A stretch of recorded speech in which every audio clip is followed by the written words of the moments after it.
엊그제 한국으로부터 제가 전화 한 통을 받았습니다.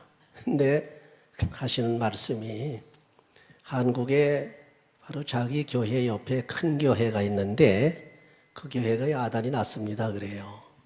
왜 그러냐고 그랬더니 목사님으로부터 장로님들로부터 집사님들로부터 온 성도들이 싸우느라고 정신이 없대요. 그래서 제가 아이고 지금도 싸우는 교회가 다 있는가 그런 생각을 했습니다. 사실 제가 말씀드린 대로 지금은 벌써 싸우는 세대인 이물결 세대가 아닙니다. 이념 분쟁하는 세대가 아니에요. 그건 정치나 사회나 우리 교회 안에도 똑같습니다. 네가 잘했니 내가 잘했니 아주 고집을 세우면 싸우는 그런 시대가 아니에요. 요새도 가정에 보면 싸우는 가정이 혹간 있는 것 같은데 그건 그 이물결에서 허우적거리는 그런 가정입니다. 지금은 삼물결 협력 시대를 넘어서 지금 사물결, 이젠 마음이 하나 되자, 통합하자, 통일되자 이런 시대에 들어와 있는데 지금 싸우는 사람들은 지금 어느 시대인데 싸웁니까? 그렇죠? 그래가지고 싸우는데 엄청나게 싸워서 그것이 교회에서 싸우다 못해가지고 법정으로 끌고 와가지고 지금 법정 투쟁이 벌어졌는데 정신이 하나 없다고 그래요.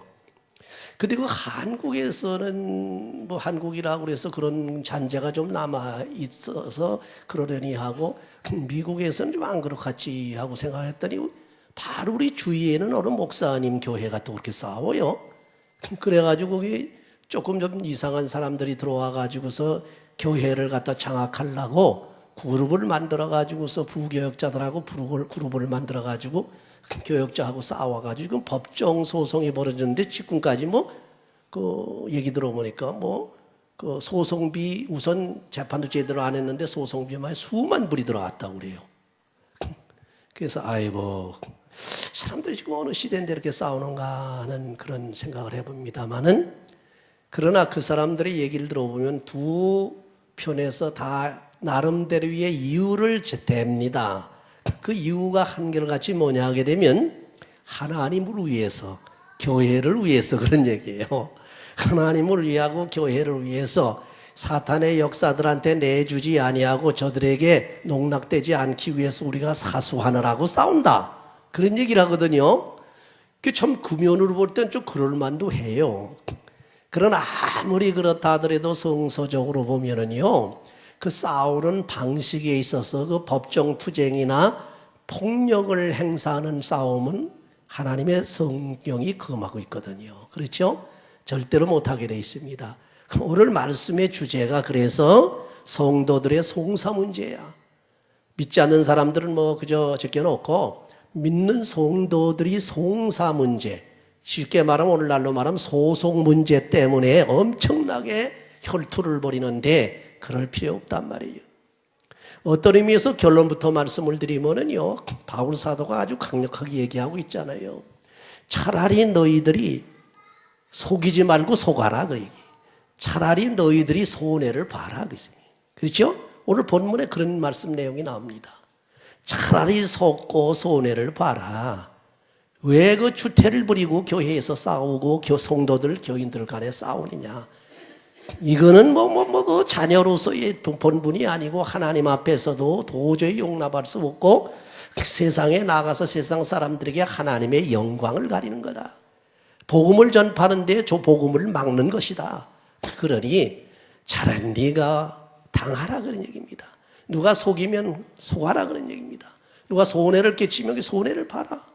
얼마를 보는지는 모르지만 하여튼 몇천 불, 몇만 불 보든지 몇십만 불 보든지 그 돈이 생명보다 중요하냐, 돈이 신앙보다 중요하냐. 그런 거로 어떠한 경우에도 차라리 사람들에게 속고 손해를 볼지언정 그렇게 혈투나게 법정 투쟁을 하고 싸우지 말라 그런 얘기입니다. 이것은 하나님께서 원치 아니하는 것이요 하나님 앞에 영광을 가리는 것이다. 이것이 바울 사도의 오늘 하시는 말씀의 메시지예요. 그럼 하나하나 오늘 바울의 주시는 메시지를 한번 쭉 살펴보기로 하겠습니다. 성도들의 송사 문제에 대해서 첫 번째 바울이 우리에게 가르쳐주는 원칙이 하나 있습니다.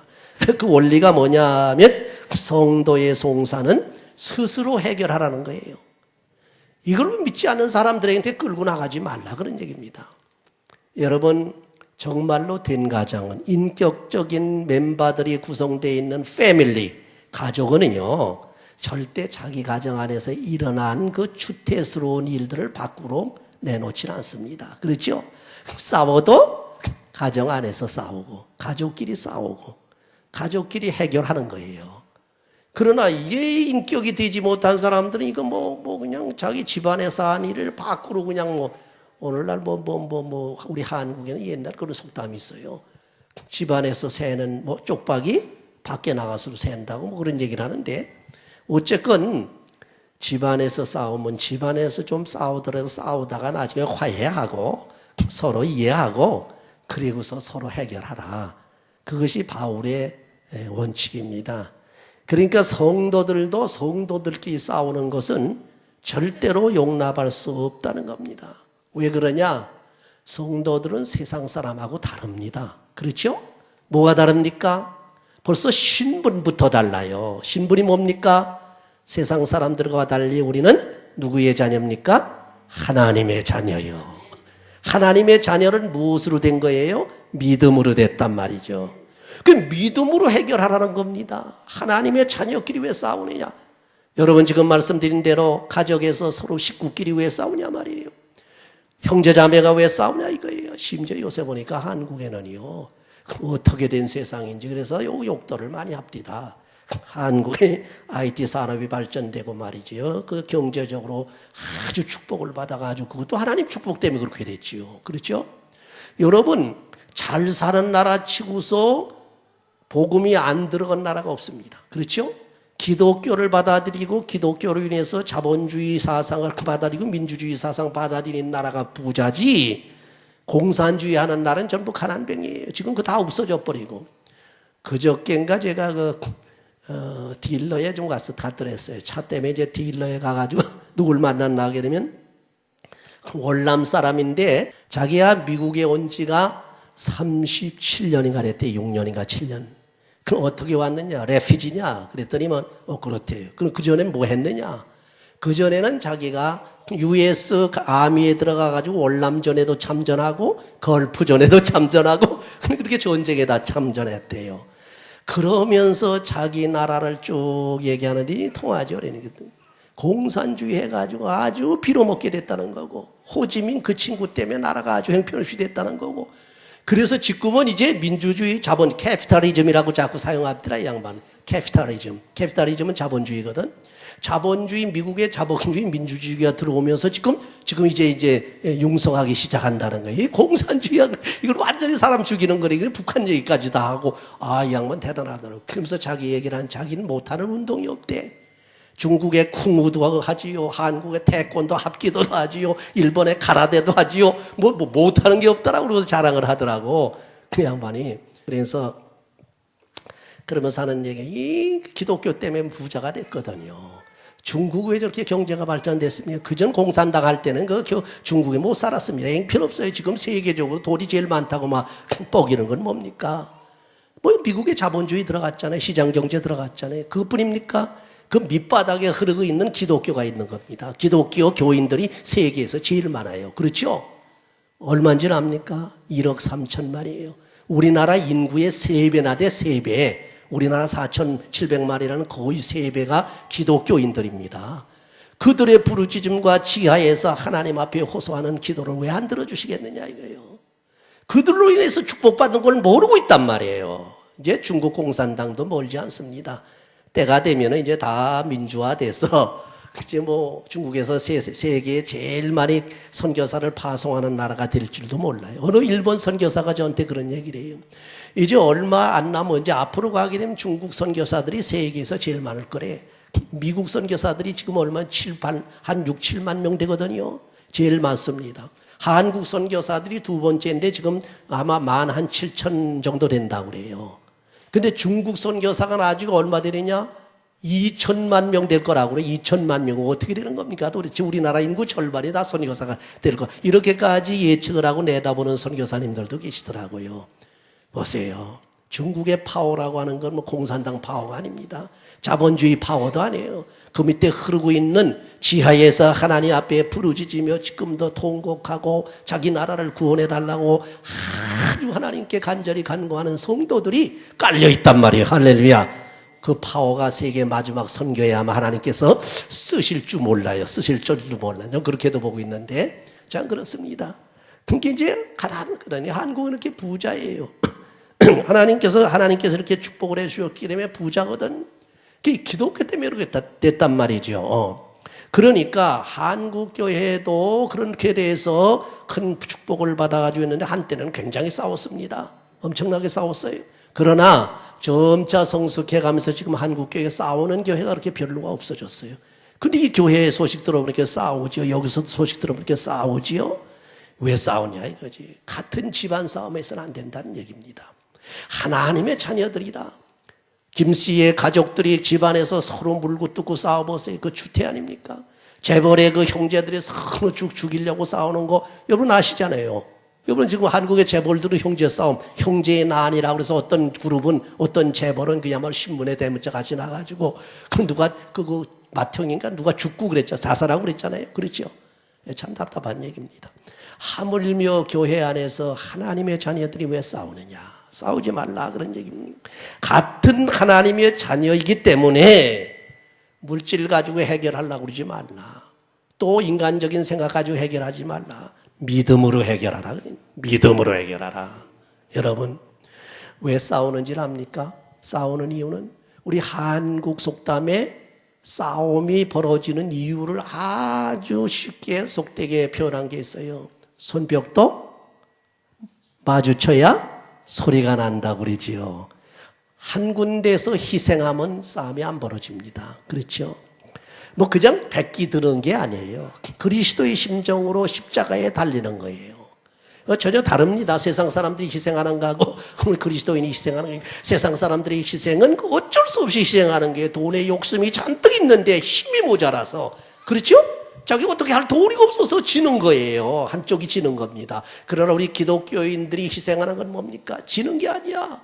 잘못한 것도 없습니다. 당당합니다. 예수님 모양으로, 바울사도 모양으로, 베드로 모양으로 복음을 가지고 당당하게 나가는 우리들이 양보하는 이유는 뭐냐? 그리스도의 십자가의 희생정신인 줄 믿으시기 바랍니다. 지는 것 같으나 어떻게 돼요? 이긴다. 가난한 것 같으나 부하고 약한 것 같으나 강하고 이게 우리 크리스찬이란 말이에요. 싸우려고 막 덤벼들어 보세요. 그 사람 주태 다 부리고 나중에 그냥 그 이미지가 형편없고 인격이 형편없을 뿐더러 돌아오는 거 아무것도 없습니다. 장기를 내다본 그 사람은 매장이 돼버려요. 그렇죠? 아주 인격적으로 그 사랑을 가지고 희생하게 된 그 사람은 크게 된다는 겁니다. 그래서 같은 하나님의 자녀들끼리 싸우지 말라 그런 얘기입니다. 또 사람들에게 덕이 되지 않기 때문에 싸우지 말라. 이 사람들은 누굴 말하면 여기 본문엔 불의한 자라고 그랬습니다. 불의한 자라고 하는 사람들은 누구냐 하면 믿지 아니하는 사람을 불의한 자라고 그랬어요. 믿지 아니하는 사람들에게 덕이 안 되면 안 되지 않느냐. 그렇죠? 믿지 않는 사람들에게 말이지 예수 믿는 사람이 저 뭐야? 뭐 목사가 저게 무슨 짓이야? 교회 집사장, 권사들이 저게 뭐야? 저게 예수 믿는 예수쟁이야? 이러면 어떻게 됩니까? 덕이 안 된단 말이에요. 그렇기 때문에 우리는 믿지 않는 사람들에게 덕이 되도록 해야 되는데 되지 않게 되면 이건 큰일이란 말이에요. 그래서 믿지 않는 사람들에게 덕이 되지 않기 때문에 싸우지 말라. 그래서 차라리 어떡하라? 차라리 속고 손해를 보는 편을 택하라. 여러분 하나님의 자녀라고 할 때는 이러한 믿음이 있어야 됩니다. 차라리 손해를 좀 봐요. 뭐 몇천 불, 그래서 오케이. 몇만 불, 오케이. 그저 하나님 영광 가리지 않으면 돼요. 그저 믿음의 손해만 보지 않으면 된다. 이 생각을 하시라는 거예요. 그리고 자기가 손해가 보는 그 손해가 아주 없어지고 아주 이것이 악영향을 미치는 것 같지만 그 손해가 역전이 돼서 축복으로 변하는 줄을 믿으시기 바랍니다. 하나님께서 그렇게 하시겠다고 했어요. 너희들이 세상에서 핍박을 당하느냐 그 핍박으로 인해서 너희가 하나님의 축복을 받으리라 이거예요. 너희들이 세상에서 어렵게 살고 가난하게 살았느냐? 이제 너희 영광을 받아라. 그 예를 우리 주님께서 누굴 통해서 가르치냐 하게 되면 부자, 홍포 입은 부자하고 거지 나사로의 비유를 들어서 얘기했어요. 홍포 입은 부자를 하늘에 가서 고통스러워. 물 한 방울 먹을 수 없어가지고 물 한 방울만 떨어켜달라고 손가락으로 떨어켜달라고 혀를 서늘게 해달라고 그저 고통에서 부르짖으니까 뭐라 그랬으면 너는 세상에서 먹을 대로 많이 먹지 않느냐. 시큰 물 마시고 뭐 고급 음료수, 고급 양주, 양주가 지금 얼마입니까 도대체? 보니까 몇백만, 몇천 불, 몇만 불짜리도 있더라고. 양주 한 병에. 남은 지금 몇만 불이면 1년 내내 살고도 남는데 그거 쭉 그냥 한 모금에 들키고 너 세상에 이렇게 부하게 살지 않았느냐. 먹을 거 시큰 먹고 마실 물 시큰 마시고 음료수 고급으로 시큰 마시고 말이지. 취할 대로 취하고 향락 누릴 대로 그랬으니 너는 여기 와서 이 고통을 당하는 것이 하나님의 공이다. 그러나 나사로는 어떻습니까? 세상에서 고통을 당했어요. 그 부자의 밥상에서 떨어지는 부스러기를 그저 주워 먹으면서 거지 생활했습니다. 이건 개만도 못한 생활이었어요. 이런 생활하는 나사로는 오히려 하나님의 자녀요, 하나님을 믿고 의지하고 살았기 때문에 이 나사로는 여기 와서 나의 대접을 받는 것이 당연하지 않느냐. 하나님의 대접을 받고 하나님의 축복을 받는 것이 당연하지 아니하느냐. 이것이 하나님께서, 주님께서 우리에게 가르쳐 주신 말씀입니다. 그러니 세상에서 여러분이 속는다고 해서 전혀 걱정할 거 없어요. 아이고 내가 손해가 얼마나 많은데 그 손해 이상으로 하나님 갚아주시는 줄 믿으시기 바랍니다. 그리고 속는다. 아이고 저 사람한테 내가 속아서 이거 괘씸하다 말이야. 이거 사실 속이 타서 못 견디겠다. 저런 사람이 어디냐 말이야. 이거 불이 나서 못 견디겠다. 그래가지고 막 열불 내지 마시고 주여 내가 속는 것이 차라리 하나님의 영광을 위해서 낫습니다. 차라리 덕이 되면 좋겠습니다. 그리고 속아버리란 말이에요. 알면서도. 그래서 저도 이 진리의 말씀을 알기 때문에 가끔 가다가 인간관계 하면서 뻔히 속이는 걸 다 알거든. 그러면서 그냥 속아줘요. 그냥 속아줘. 그리고 넘어가면 아무 일이 없어. 그러나 속인 걸 갖다가 너 왜 나를 속였느냐 해보자고 덤벼들면 이게 폭풍이 일어난단 말이에요. 이게 그렇지 않아요? 싸움이 일어나고 난리가 나거든. 지혜롭지 못하다. 성도들의 송사는 스스로 해결하라. 성도들이 서로 쉽게 말해서 소송을 건단지하는 이방 법정에까지 끌고 가지 말라는 거예요. 여러분 가정에서나 마찬가지고 여러분 교회에서 마찬가지. 특별히 성도들은 하나님의 자녀이기 때문에 자녀들끼리 해결하라는 겁니다. 해결이 안 되면 그걸 해결할 수 있는 지혜와 지식이 있는 사람에게 카운셀링을 받으라는 거예요. 자문을 받으라는 거예요. 떠나가서 주의 종들에게 자문을 받으라. 그래도 안 되면은 성도들과도 협조를 받아가지고 하나님의 도우심을 위해서 기도하라 그런 얘기. 안 되면 그저 엎드려서 같이 철야기도 하고 금식기도 하고 주여 우리가 해결할 수 없사오니 주께서 해결해 주시옵소서. 이런 난 문제는 우리로서 너무나 버겁습니다. 주여 이 문제를 해결해 주시옵소서. 기도하시라면. 그래도 안 되면 하나님 돌아가셨지 하나님 살아계셨겠어요? 그렇죠? 하나님은 살아계시기 때문에 반드시 응답하셔서 해결해 주실 줄을 믿으시기 바랍니다. 자, 성도들의 송사 문제를 가지고 우리가 그러면 어떻게 해야 되느냐는 얘기입니다. 불신 법정에 절대로 끌고 가지 말라는 거예요. 그 이유를 본문에서 대주고 있어요. 첫째는 뭡니까? 너희들이 불신 법정에 세상 사람들에게 재판을 받고 판단을 받느냐? 이거 참 너희들 창피스럽고 있을 수 없는 거다. 신부로 봐서는 오히려 너희들이 하나님의 자녀니 세상 사람들을 재판하고 판단할 수 있는 권위가 있다. 그런 권한이 있다. 근데 너희들이 거기 가서 재판해달라고 머리를 디미느냐? 이거 참 수치스럽고 하나님 영광 가리지 않느냐? 그렇다고 해서 믿는 사람들이 말이죠. 세상 법정에 가서 그 재판석에 서지 말라는 얘기가 아닙니다. 잘 들으셔야 돼요. 그게 무슨 얘기냐? 고차원적으로 해결하라는 겁니다. 우리가 가진 지식은 세상의 법정의 그 법관들이 가지고 있는 지식보다 더 고차원적이다. 이게. 법관들이 가지고 있는 지식은요, 뭐냐? 상대적이고, 물질적이고, 육체적이고, 세상 일에 세상 법의 전문가지. 우리와 같이 신령한 일에, 영적인 일에는 깜깜한 사람이야. 성경에 보게 된, 그래서 예수님께서도 말씀하시고 바울사도로 말씀하신 것 모양으로 육신에 속한 자가 신령에 속한 자에게 판단을 받아야 돼. 신령에 속한 너희가 육신에 속한 사람들을 판단할 수 있는 권리가 있단 말이에요. 권리가 있어. 그렇죠? 그래서 그게 고차원적인 그 법지식입니다. 영적인. 그래서 여러분 잘못해가지고 그 나스틱시즘이라고 그노시스 영주주의가 초대교회에서 나와서 이단으로 득세를, 요새 이단이 엄청납니다, 여러분들. 어쨌건 세상 사람들이 가지고 있는 지혜라고 하는 것은 육신에 국한되어 있는 거고 세상에 한정되어 있는 거다. 깨끗 조금 더 발전됐다고 해서 이성적인 거, 심리적인 거, 심리학자나 철학자들이 가지고 있는 지식이 조금 단계가 높다고 하지만은, 그러나 영의 지식을 가지고 있는 사람들, 영적인 지식을 가지고 있는 우리하고는 될 바가 아니다. 그럼 영적인 지식을 가지고서 세상을 우리가 판단해야 되는데, 영지주의자들이 그 영적인 지식을 말하거든. 영적인 지식을. 그래서 영지주의라고 그래요. 그러나 그들이 가지고 있는 영적인 지식하고 우리가 가지고 있는 영적인 지식은 아닙니다. 다릅니다. 그들이 가지고 있는 건 이교적이고 사탄이 갖다 주는 거고, 우리는 영적인 지식을 우리가 가지고 있는 그 지식은 성령이 우리에게 가르쳐 준 지식. 할렐루야. 그래서 성령이 너희에게 임하면 너희들에게 깨닫지 못한 걸 깨닫게 하시고, 몰랐던 것도 알게 하시고, 생각나게 하시고, 가르쳐 주시고, 인도하시고, 우리 성령이 우리에게 영적으로 지식을 주신단 말이에요. 할렐루야.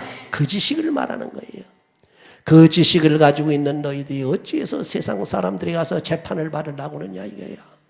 그 절대로 끌고 나가지 말라 그런 얘기입니다. 더 나가서 여기 보게 돼요. 세상 사람들을 판단하는 권리보다도 더 큰 권한이 있어요. 천사들까지라도 판단할 수 있는 권한이 우리 성도들에게 있단 말이에요. 할렐루야. 얼마나 큰 권한입니까? 그리고 뭡니까? 성도들이 자기 스스로 가지고 있는 권한을 얘기하는 게 아닙니다. 언제나 그리스도의 권한에 동참하는 걸 말하는 거예요. 그리스도의 권한에 참여해서 판단하는 거예요. 예수님 빼놓고 우리가 판단하라는 얘기 아닙니다. 예수님을 동반하기 때문에 예수님의 자녀, 예수님의 형제에 우리가 하나님의 자녀의 권세를 가지고 종과 같은 천사들까지도 우리가 판단할 수 있지 않느냐. 여러분 쉽게 얘기해서 지금은 그런 제도가 없지요. 옛날에 노예제도가 많고 한국에도 옛날에 뭐 지주가 있고 그렇던 시대에는 집안에 노예를 둡니다. 종도를, 모성꾼들을 줘요. 그렇죠? 종도를 둡니다. 그래서 가사일을 돌보게 하거든요. 그러니까 종들이요, 큰 소리 못 칩니다. 오히려 그 집안에 아들이 있으면, 아들이 좀 어리다 하더라도 그 아들이 꽝 하게 된 꼼짝을 못 해요. 그렇죠? 그건 뭡니까? 아들의 신분이 종의 신분을 판단할 수 있다는 거예요. 여러분 드라마를 보시기에 사극이 나오죠? 사극 나오는데 그 신하들이 아무리 고명하고 말이죠. 좌정성, 우정성, 영의정, 뭐 별별수를 다 하더라도 그 밑에 그 왕의 바로 밑에 뭐라고 합니까? 그 사람을, 왕을 저하라고 그러나요? 그 밑에 이제 왕이 이어받을 사람이. 그 저하한테 마음대로 못합니다. 저하가 오히려 그 신하들을 다스릴 수 있는 권한이 있다면 그와 똑같아요. 우리는 세상 사람이 아닙니다. 물론 육신으로는 세상 사람이에요. 그러나 우리는 영적으로 세상 사람이 아닐 뿐만 아니라 원천적으로 우리는 하나님의 백성이요 하나님의 자녀이기 때문에 세상 사람들의 판단을 받는 게 아니라 세상 사람을 판단하고 천사들에게 판단받는 것이 아니라 천사들을 판단할 수 있는 권한이 있다. 얼마나 큰 권한입니까? 주님으로 인해서 이 큰 권능을 우리에게 주신 것. 그래서 천사까지 심판할 권한이 있는 너희들이기 때문에 너희들 스스로 판단하고 교회 안에서 해결하라. 너희들끼리 해결하라. 왜? 믿지 아니하는 이방 법정에 갔다가 너희들이 거기 가서 목을 매놓고 판단을 받고 재판을 받으려고 하느냐? 이건 안 된다. 이게 바울 사도의 권고입니다. 그렇다면 거기에 또 문제가 하나 생깁니다. 뭐냐 하게 되면 불신자들과의 관계는 어떠냐. 이게 불신자들과 관계가 있었을 때 이런 송사는 어떻게 하느냐. 예를 들어서 불신자들이 이해관계가 있어서 이것을 싸우다 안 돼가지고 법정에 고소할 일이 생기게 되면 어떻게 되냐는 문제예요. 여기서 우리가 분명히 알아야 할 것은 불신자들이 고소를 하니까 우리가 당하잖아요. 그럼 가야 되는 거예요. 그렇죠? 그럼 어쩔 수 없는 겁니다. 그리고 자기가 정의롭고 자기가 옳고 자기가 혐의가 없다는 것을 강력하게 변증을 해야 돼요. 어쩔 수 없는 거예요. 왜? 국가의 법도 하나님의 권위 아래, 하나님의 주권 아래 있기 때문에 그 법에도 우리가 따라줘야 된단 말이에요. 그러면 타협을 하다 안 돼가지고 사람을, 믿지 않는 사람을 설득시키다 안 돼가지고서 이게 도저히 어떻게 할 수 없는 그런 경우인데, 이 경우가 보통 경우 같으면 양보하라는 거예요. 아시겠어요? 보통 내가 그저 욕먹고 손해보는 정도 같으면 그냥 없던 걸로 양보해버리라는 거예요. 그걸 가지고 불신자를 갖다 고소하지 말라는 겁니다. 분명하게 제가 이제 말씀을 드리는 겁니다. 정리해서. 그런데 이것이 완전히 불법이고 불의한 거고 하나님께서 이건 안 된다고 하는 그런 불법까지 끌고 들어갔을 때, 예를 들어서 예수님에 관한 것, 종교에 관한 것, 하나님의 일에 관한 것, 교회에 관한 것 해가지고 이건 도저히 이런 불법은 용납할 수가 없다. 이런 경우에는 어떻게 하느냐 이거예요. 그러면서도 상대방에서 타협을 하질 않으라고 계속해서 그냥 싸우려고 그러고 하게 되면 이거 어떻게 할 수가 없잖아요. 해결은 봐야 되는데 그냥 손해봐가지고 되는 것도 아니고 욕만 먹어가지고 되는 것이 아닌데 이거 어떡하냐 이거요. 그렇게 해가지고도 하나님의 영광을 가리지 않고 내가 손해봐가지고 끝나는 것 같으면 모르지만 그렇지 아니하고 하나님께서 이건 안 된다는 불의를 가지고서 할 때에 저 사람들이 타협을 갖다 하지 아니하고 계속 와서 타협이 불가능할 때는 어떻게 되느냐. 이것은 뭐냐 하게 되면은 케이스 바이 케이스라고 그래가지고 이거는 일반 법정에다 갖다 의뢰할 수도 있다는 겁니다. 그러나 문제는 뭡니까? 이것으로 의뢰를 할 때 이걸 자기 욕심에 걸려 있다든지 자기 사리사욕에 걸려 있다든지 자기 인간에 걸려 있다고 할 것 같으면 양보하라는 거예요. 저기 예수의 이름으로 그냥 죽기도 하는데, 그렇죠? 순교도 당하는데, 예수 이름으로 자기가 그냥 손해 그까지 봤다고 해서 이방 사람하고 싸우자 하나님 영광 가리고 이건 형편없을 필요 없지 않느냐 그런 얘기.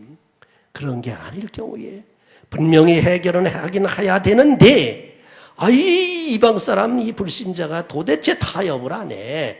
타협을 만 시도를 하고 하도 안 돼. 끝장을 봐야 되는데 어떻게 할 수가 없을 경우에는 법정에 의뢰할 수가 있다. 그거 뭡니까? 이건 우리 교회 일이 아니고 세상 국법에 갖다 의뢰할 수 있는 그런 우리의 또한 국민된 권리가 있기 때문에 그렇게 할 수 있다 그런 얘기입니다. 이렇게 보면 여러분, 우리 믿는 사람들의 그 소송 문제에 대해서 어떤 태도를 취해야 할 것이 아주 몇 가지로 선명하게 지금 말씀을 드린 것으로 되어 있습니다. 마지막 결론으로 그저 요약을 한다면, 교회 안에서 싸움을 밖으로 끌고 나가지 말라. 성도들의 싸움과 성도들의 그야말로 이해관계는 성도들끼리 해결하라. 그 이유는 여기서 다 말씀을 드렸어요. 그렇죠? 다 하라. 그리고 법적으로 끌고 가는 일은 없어야 된다. 이거는 바울 사도가 근데 요새도요, 교회 문제 때문에 법적으로 끌고 가는 날이 엄청 많습니다. 이게 문제예요. 난 그래서 저분들이 난 왜 그런지 모르겠다고 이해가 안 가. 교육자는 교육자들이 이대로 이해가 안 갑니다. 성도들은 성도들 또는 직분을 가진 사람은 직분을 가진 이해가 안 가. 아니 그저 막말로 말하면 그 교회 재산이랑 교회가 자기 거예요. 그렇죠? 자기 것도 아니란 말이에요. 그러면 자기가 거기에서 하나님께서 싸우라고 성경대로 하지 않은 이상 싸울 필요가 없는 거예요. 왜 싸웁니까?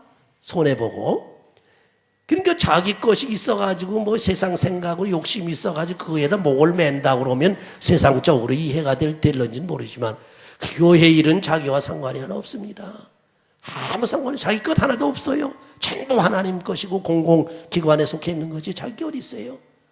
거기 들어가서 왜 진탕에서 흙진탕물에서 왜 그 온몸 전체 막 진탕물에 뒤덮여가지고 말이지 만신창이 됩니까? 이해가 제가 안 된다는 거예요. 왜 그러냐? 욕심 때문에 그런 거예요. 욕심만 버리면 돼. 세상 사람들이 그런 말 잘하잖아요. 마음만 비우면은 그런 일이 일어나지도 않고 거기 같이 휩쓸리지도 않는다는 겁니다. 뭔가 마음에 뭔가 욕심이 있어서 그래. 무슨 욕심이니? 물질에 욕심이 있든지 명예에 욕심이 있든지 누구 편 들고 싶어서 욕심이 있든지 무슨 욕심이든지 욕심이 있어서 그래서 거기서 싸우는 거지 왜 싸우냐 이거예요. 이게 참 답답한 얘기. 그래서 아까 서론에서 말씀드린 대로 그런데도 저희들이 싸우는데 어쩌냐 이거예요. 그럼 그 이유가 있을 게 아니냐. 그 이유가 뭐냐? 나름대로 하나님을 위해서, 교회를 위해서 전부 나름대로 전부 그래요. 신앙을 위해서, 성도들을 위해서, 하나님의 영광을 위해서 양쪽에서 다 그러고 나온다. 요새 이단들도 하나님의 뜻을 전한다고 하나님의 뜻이고 영광이라고 막 그러는 판인데 그렇죠? 자 보세요. 전부 하나님을 위해서 교회를 위해서라고 하는데 그러면 분명히 성경으로 돌아와서 한번 보자. 방법을 그러면 하나님을 위해서 싸운다는 방법을 제대로 써라 그런 얘기입니다. 성경의 그만 방법대로 그야말로 이거 무슨 소송 걸고 말이죠. 난투극을 하고 폭력해가고 이게 하나님 방법 아니냐니. 당신네들이 분명히 하나님을 위하고 하나님의 영광을 위하고 교회를 위해서 여러분들이 이렇게 희생할 각오가 돼 있다고 그러면 성서적인 방법을 사용하라고 해요. 만약에 성서적인 방법이 아니거들랑은 손 빼라, 발을 빼라 이런 얘기입니다. 그것도 못하면서 무슨 발을 담궈놓고 거기서 같이 진흙탕에서 만시창이 되냐 이거예요. 답답한 얘기 아닙니까? 간단합니다. 성경에서 하는 얘기 뭡니까? 투쟁하지 말라는 거예요. 투기하지 말라는 거예요. 서로 폭력 쓰지 말라는 거예요. 교회 일은 교회 안에서 해결하는 겁니다. 성도들 일 서로 무슨 일이 걸렸거든 그 성도들끼리 해결하라. 그 둘이 해결할 능력이 없으면 어떻게 되느냐? 그때는 자기보다 더 하나님의 믿음의 지식이 영적인 지식이 높은 분한테 자문을 받고 도움을 청하라. 그래도 안 되면 교역자들한테 도움을 받고 또 청하라. 그래도 안 되느냐? 그럼 교역자가 방법을 가르쳐 줄 거다. 혼자 안 되면 우리 같이 하자. 하나님 앞에 이 해결할 방법 달라고 해결할 수 있는 능력을 달라고 조르자 이거예요. 하나님께 기도하자. 그러면 해결 다 되는 거예요. 그것도 안 된다고 그러면 그 사람 하나님 안 믿는 거지. 하나님 못 믿는 거지요. 그렇지요. 참 간단합니다. 여러분, 바울 사도가 가르친 이 송사에 관한 원리를 잘 아셔야 됩니다. 우리는 다행히 그런 것들이 없어가지고 참 하나님께 감사하고 여러분도 그렇지만은 세상 사람들이 이런 일을 할 때마다 하나님께 그 사람들을 위해서 기도해 주세요. 우리는 아무 일 없어 괜찮다 이러지 마시고 또 어떤 그 주의 일을 하는 사람들, 성도들, 선교사들이 또 어떤 문제가 있으면 위해서 기도해 줘요. 그것도 사명이에요. 그것도 책임입니다. 그렇죠? 어떤 주의 종이 또 아프다고 해서 저는 사실 그런 경이 많았습니다. 제가 누구라고는 얘기하지 한국에 몇 사람들이 주의 종들이 아파가지고 이분들 큰일 났다고 윌체어 타게 생겼다는 큰 교회가 앞으로 하나님께서 크게 쓸 종 같길래 제가 그걸 위해서 특별히 기도를 했어요. 하나님 불쌍히 보시옵소서. 저 종을 주님 붙들어 주시옵소서. 저 종과 하나님 관계가 어떤지는 모르지만 또 무엇을 잘못했는지는 모르지만 하나님 뜻이 어디 계신지 모르시지만 제가 보기엔 지금 앞으로 하나님께서 요긴하게 쓰실 종입니다. 지금 잘 쓰고 계시지 않습니까? 저 아파가지고 일을 못하니 어떡합니까? 하나님 저를 고쳐 주시옵소서. 사실 저하고는 이해관계가 없는 거 아닙니까? 근데 알고 보면 이해관계가 엄청난 겁니다. 왜? 주님 때문에 이해관계가 엄청난 거예요. 할렐루야. 주님이 아니면 나하고 무슨 관계 있어요? 거기 한국에 있는 주예종하고 나하고 무슨 관계가 있습니까? 그렇죠? 여기 딴 교인들 나하고 무슨 관계가 있어요? 누가 교인들이 아프다 문제가 있다면 하다못해 그냥 간단하게 한마디라도 기도한단 말이에요. 여러분 입에서 항상 이 기도가 나오기를 주의 이름으로 축원합니다. 이 기도하는 사람들에게 하나님의 영광이 나타나고 이 기도하는 사람들에게 하나님의 축복이 나타나고 이 기도하는 사람들에게 하나님의 능력이 임하는 줄을 믿으시기 바랍니다. 그래서 이 기도를 할 때마다 세상 사람들뿐만 아니라 여러분의 모든 문제도 다 해결이 되는 줄을 믿고 이 기도에 항상 힘쓰시기를 주의 이름으로 축원합니다.